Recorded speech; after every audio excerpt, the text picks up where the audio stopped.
So hi everyone, so here we are back with another videos. In this video we are going to see what is a query string parameter. For example, here there is only one variable, so that is the reason we have used a path variable. For example, if there are hundreds of variables are there, and page by page if you want to display those records, so for that what we can do is we can use a query string parameter.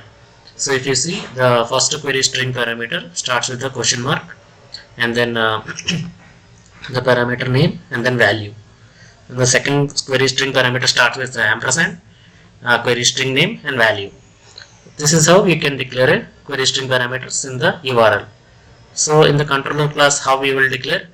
So for that we need to use one special annotation, that is request param, and then we need to give a attribute value page, and then one more we have used int page comma, one more request param we have used, that is the limit. We'll change this to limit and int limit. So this is how we can declare a query string parameters.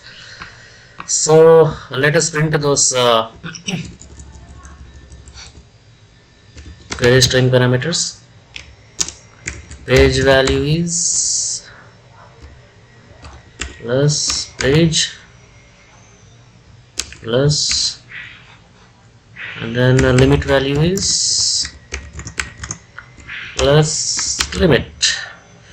So we are done. So let us run this application. So how to run this application? Right click on the project, right click run as, and then Spring Boot application.